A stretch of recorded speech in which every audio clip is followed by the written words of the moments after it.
श्रीकांत शिंदे जी, आपके पिता की विधानसभा में लेकर चलती हूं अब आपको, क्योंकि वहां से उद्धव गुट की ओर से आनंद दिघे जो गुरु रहे हैं आपके पिता के, उनके रिश्तेदार केदार दिघे को चुनावी मैदान में उतार दिया गया है।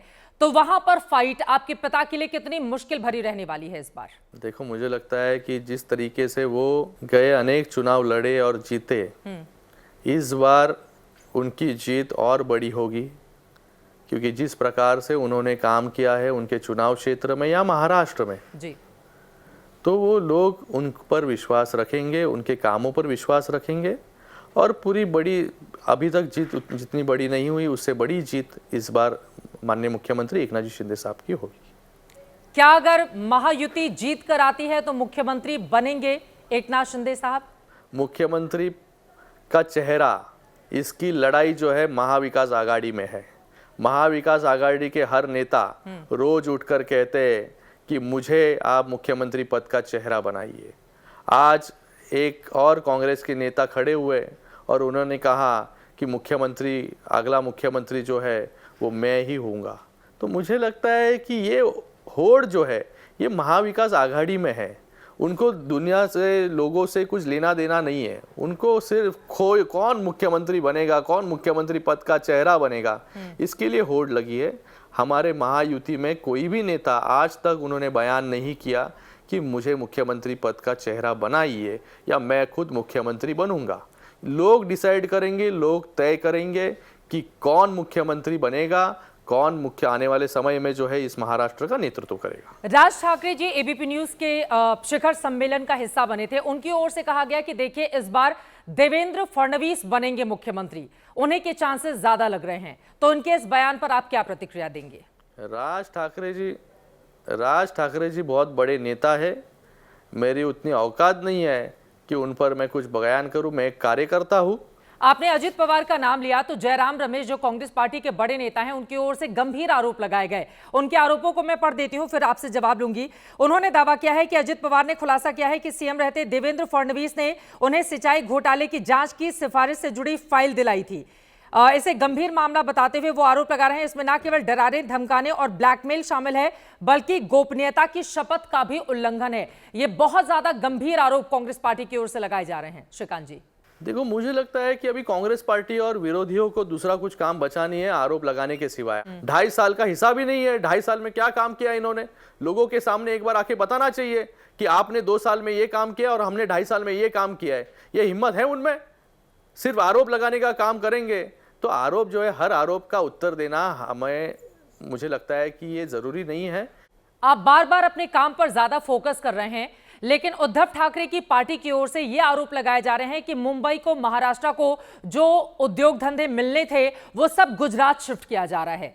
और जितने भी कार्यक्रम उनकी ओर से किए जा रहे हैं, हर कार्यक्रम में इस तरह के आरोप लगाए जा रहे हैं। तो इसका काउंटर कैसे करेंगे आप? ये जो फेक नैरेटिव है, ये जो फेक नैरेटिव इनको पहुंचाना है लोगों तक, ये पहुंच नहीं पा रहा है। इसलिए रोज उठकर यही कहेंगे कि इतने सारे उद्योग धंधा बाहर चले गए।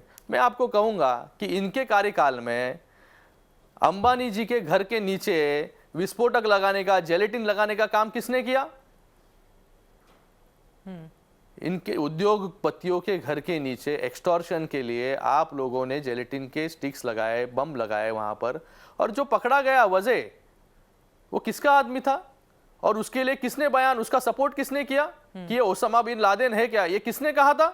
ये इन्होंने ही कहा था कि जिसने बम लगाए, जो मनसुख हिरेन, उसकी हत्या हुई, उसके अंदर उसकी जान चली गई, उसके ऊपर क्या कहा इन्होंने? तो जब भी उद्योगपतियों के लिए इस महाराष्ट्र में एक इनसिक्योर एनवायरनमेंट क्रिएट करने का काम इन लोग कर रहे थे, तभी इनको लगा नहीं कि उद्योगपति डर जाएंगे और बाहर चले जाएंगे। आपने इतने सारे कामकाज गिनाए, बावजूद इसके आपकी सहयोगी पार्टी बीजेपी के नेताओं की ओर से बटेंगे तो कटेंगे के पोस्टर लगाए जा रहे हैं, ये बारा नारा बुलंद किया जा रहा है। आपको लगेगा कि इस तरह से ध्रुवीकरण की सियासत करके जो महायुति गठबंधन है उसको जीत हासिल हो जाएगी?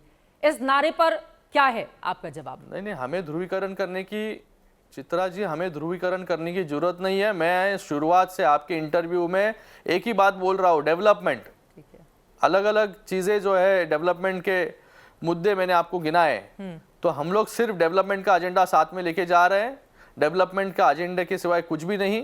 हमें किसी पोलराइजेशन की जरूरत नहीं है। यहाँ पर लोकसभा चुनाव के दौरान हमने देखा कि किस तरह से 30 सीटों पर महाविकास अघाड़ी को जीत मिली और 17 सीटों पर आप लोग रह गए। इस बार ऐसा कौन सा कमाल महायुति की जो सरकार है वो करने जा रही है, जिसके आधार पर आप दावा कर रहे हैं कि एक बार फिर से एनडीए की ही सरकार बनेगी? लोकसभा में एक फेक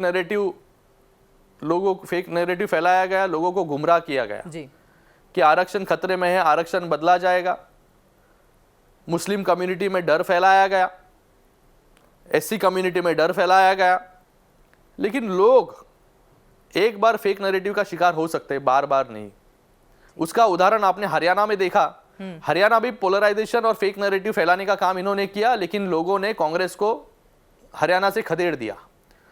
तो हमने जो 2 साल में काम किए हैं, जिस तरीके से डेवलपमेंट का एजेंडा लेकर हम लोग सामने जा रहे हैं, तो हमें लगता है कि ये फेक नैरेटिव यहाँ पर काम नहीं करेगा। सिर्फ डेवलपमेंट का ही एजेंडा यहाँ पर चलेगा। मुझे लगता है कि 2 साल का रिपोर्ट कार्ड हमारा एकदम फर्स्ट क्लास है। लोग भी हमें वोट फर्स्ट क्लास देंगे।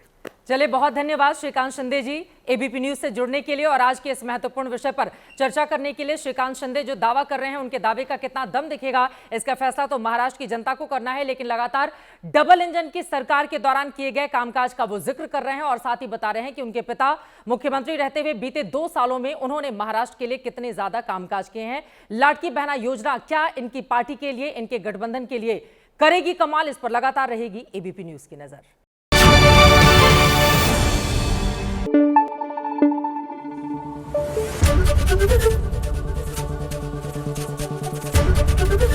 एबीपी न्यूज आपको रखे आगे।